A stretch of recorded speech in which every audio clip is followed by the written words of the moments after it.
spyware in the South China Sea from guess whom, and Iranian exiles and dissidents get spearphished by guess whom. Australia's census suffers from either insufficient bandwidth or DDoS attacks. In any case, it had to be taken offline yesterday. A new ransomware strain skips encryption and goes for destruction. Oracle's Micros point-of-sale system issues may underlie a wave of retail breaches. QuadRooter might not be as bad as feared, and yesterday was Patch Tuesday, so get patching.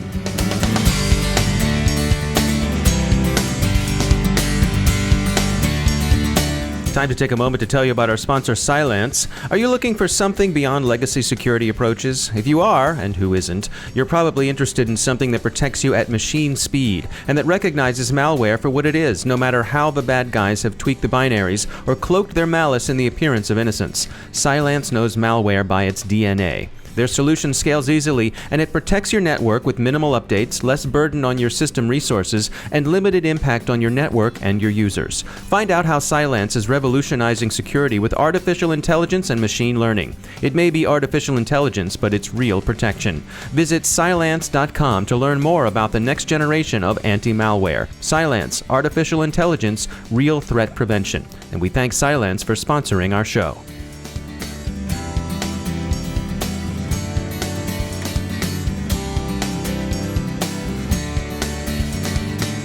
I'm Dave Bittner in Baltimore with your CyberWire summary for Wednesday, August 10th, 2016.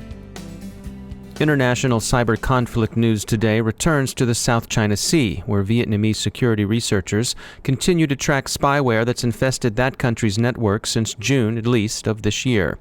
The compromises seem to have originated from a spoofed version of a Vietnamese Communist Party website.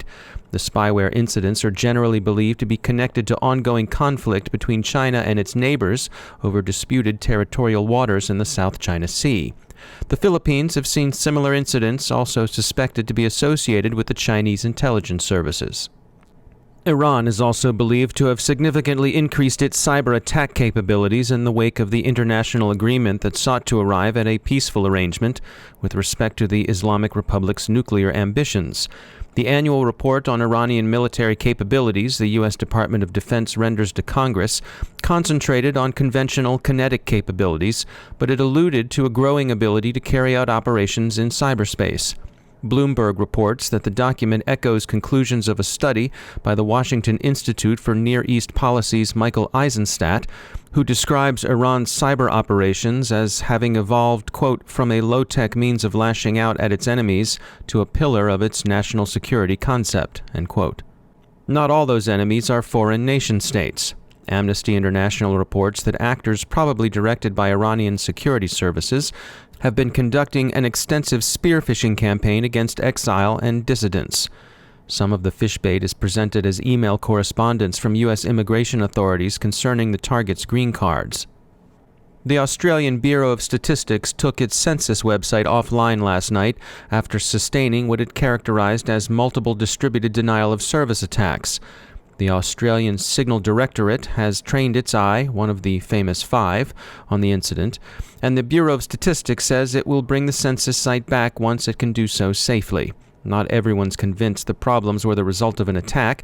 Industry sources are wondering publicly if the Bureau provided enough bandwidth to handle the traffic of citizens logging on after supper to beat the reporting deadline. AVG reports a new strain of ransomware, Hitler, that continues a criminal trend toward file deletion. Thomas Poor, director of IT and services at Plixer, told the CyberWire that the ransomware appears to be in its testing and development phase. A string found in the malware, he said, contains the German words "Das ist ein Test," this is a test, as well as some prominent misspelled words. This, he told us, suggests that we will likely see a more mature version popping up shortly. The Hitler malware isn't crypto ransomware. Poor said, quote, "It's interesting that this variant does not actually encrypt the files, possibly for detection avoidance. Routine off-site or off-network backups is the only surefire way to recover from ransomware," end quote.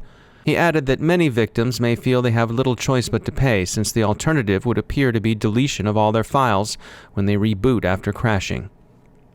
The breach of Oracle's Micros network of retail point-of-sale systems is now suspected of providing the common factor behind a recent wave of breaches at stores and hotels. Itzik Mantin, director of security research for Imperva, told the CyberWire that, quote, it's entirely possible that the data stolen in this breach, including user credentials, has been used to extend the hack into commercial web applications such as shops, hotels, and retail outlets, end quote. He adds that no system is immune to breaches and advises planning to detect and contain point-of-sale breaches, especially those involving stolen or compromised credentials. Google thanks Check Point for discovering QuadRooter, but says most of the risk from this Android vulnerability is already mitigated by Verify apps and safety net features. More extensive patches are expected next month. A company calling itself Swirlds recently came out of stealth and, with a round of seed funding led by Ping Identity, hopes to make its mark with a technology they believe will solve the challenges in creating trust within peer-to-peer networks. We spoke with Leemon Baird, the founder and CEO of Swirlds. So Swirlds is a platform that people can build apps on top of, and those apps then get distributed consensus, distributed security. So we can do things like cryptocurrencies, like Bitcoin. We can do distributed smart contracts. A stock market can be distributed, so there's no central server. Basically, anything you would normally do with a server, you can do just distributed. So you could have a game, but instead of having a server run the game, it's just running on everybody's computers. Just the players are running it. And yet, the rules are enforced. You could have something like an auction that's being run where everybody's computers are sort of jointly deciding what order the bids came in and who gets the prize or who gets the thing. Same thing with the stock market. There's no central server. It's just all of the traders are running this thing. And so the underlying technology behind what you're doing, is this something of your own development, or is this something that's that's a known protocol? No, it's a new thing. It's called Hashgraph. It is a graph rather than a chain, and it is remembering who has talked to whom, which is a very strange thing. It's gossiping about gossip. The result is we have a math proof that this is Byzantine fault tolerant. And what that means is that even if almost a third of the group are trying to attack, and they're trying to collaborate in their attack and collude in their attack, and even if they can control the internet in some very powerful ways, they still can't break the system. The way that you have the system distributing, everything to all the users, how do you keep it from collapsing under its own weight? So we have an incredible amount of efficiency. What we end up sending over the internet is not votes. It's not mining stuff. It's just the transactions themselves with a tiny bit of overhead over it, very little extra. So to be efficient, to keep it from collapsing, just your home ISP connection is fast enough to handle the entire Visa network of 4,000 transactions per second. There's digital signatures everywhere. There's encryption everywhere. So the digital signatures prevent spoofing. The encryption prevents eavesdropping and other problems like that. There are cryptographic hashes tying it all together. And we have math proofs of the Byzantine fault tolerance. So we have solid math and solid crypto at every stage. So you can't game the system because it's using strong crypto and strong mathematics to prevent that. That's Leemon Baird from Swirlds. We've been hearing and reading a lot about Black Hat these days, and the prevailing mood was one of foreboding and dismay about the opposition's agility and capabilities. Now, we should say that, at a security industry conference, this is hardly what the lawyers would call an admission against interest. It's in the nature of the security sector to be unusually aware of and sensitive to threats, and a high level of fear, uncertainty, and dread has long provided the community with its background noise, as well as much of its signal. Bear this in mind as you consider reports from Las Vegas.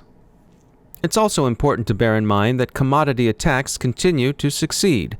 Enterprises have a lot to do, their resources aren't unlimited, and for small and medium-sized businesses as well as for private individuals, it's easy to fall into a kind of learned helplessness in which shutting your eyes and sticking your fingers in your ears and hoping nothing happens becomes a default security posture. So don't neglect the obvious. If Cozy Bear and Fancy Bear, or even Sauron, even wanted to pwn your mom and pop shop, there's probably not much you could do about it. But that doesn't mean you should give up trying to keep out the skids and script kiddies. After all, they're the ones probably rattling your locks, Mom and Pop. And did we mention that yesterday was Patch Tuesday? It was relatively light, just 9 patches from Microsoft, 5 of them rated critical, and Adobe patched 2, but for once there was no patch for Flash Player. So Mom and Pop, get that niece or nephew who knows computers to come on over and get patching. Time to take a break to tell you about our sponsor, clearedjobs.net. If you're a cybersecurity professional and you're looking for a career opportunity, check out the free Cyber Job Fair on the first day of Cyber Texas, Tuesday, August 23rd at the San Antonio Convention Center.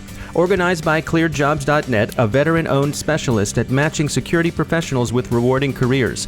The Cyber Job Fair is open to all cybersecurity professionals, both cleared and non-cleared. It's open to college students and cyber programs too. You'll connect face-to-face with industry leaders like Lockheed Martin, Booz Allen Hamilton, and the Los Alamos National Laboratory. You can also tune up your resume and get some career coaching, all of it's free, from career expert and Army veteran Bill Brandstetter, author of The 6-Second Resume. To learn more, visit clearedjobs.net and click Job Fairs in the main menu. Remember, it's clearedjobs.net, and we'll see you in San Antonio. And we thank clearedjobs.net for sponsoring our show.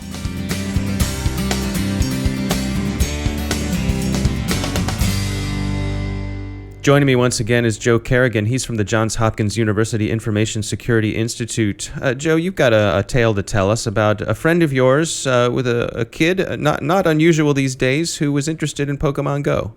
That's right. I got a phone call from a friend of mine the other day, and one of her children, an older child, had figured out how to essentially sideload Pokemon Go on a phone that the Android store, the Play Store, said that wasn't supported by the app. So she had a phone that was too old to load Pokemon Go, and this kid found a workaround. Correct. She found a way to install it with what's called sideloading, which is anytime you go and you get an app that's not from the Google Play Store, it's called sideloading. And there's a number of ways you can do it. You can use a secondary marketplace. Amazon has a marketplace that will let you do this. You have to go into your developer options in the phone and allow this to happen. The problem is that you don't know where this app is coming from, and you may not have the trust level for it. Amazon, you probably have good, you can probably trust that, although probably not as much as the Google Play Store itself. And even the Google Play Store has had its malicious problems. Code has gotten through their review process. But when you go out to a third party and you start downloading apps and allowing them to operate on your phone, you have no idea where that's coming from. It may, so we've covered this on our show, that it may even be an app that to you looks like it's running fine. Right. But in the background, it's doing bad things. Right. Yeah. If I'm a malicious actor, then it's relatively easy for me to get a hold of what's called the APK, which is the Android application, and alter it to do something I want it to do, and then put it out into a different marketplace or a different area, make it available to people, and just wait for them to install it and then conduct my malicious activity. So what was your advice to your friend? I said that she shouldn't be doing this. That she should, if they really want to play Pokemon Go, maybe it's time to upgrade to a newer phone. These phones age, your hardware ages. It needs to be replaced on a regular basis. It's just part of the cost of maintaining your security on these devices. So that device, the one that had Pokemon Go sideloaded, should that device now be considered a compromised device? That was my advice. I told her that you have no idea where she got the app. She might not even know where she got the app, and you don't know what it's doing on your phone. All right, stuff to watch out for. Joe Carrigan, thanks for joining us. My pleasure. And that's the CyberWire. If you enjoy our show, we hope you'll help spread the word and leave a review or rating on iTunes. It's the easiest way you can help us grow our audience. To subscribe to our daily podcast or news brief, visit thecyberwire.com.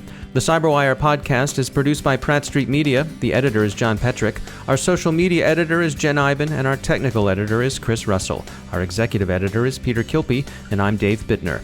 Thanks for listening.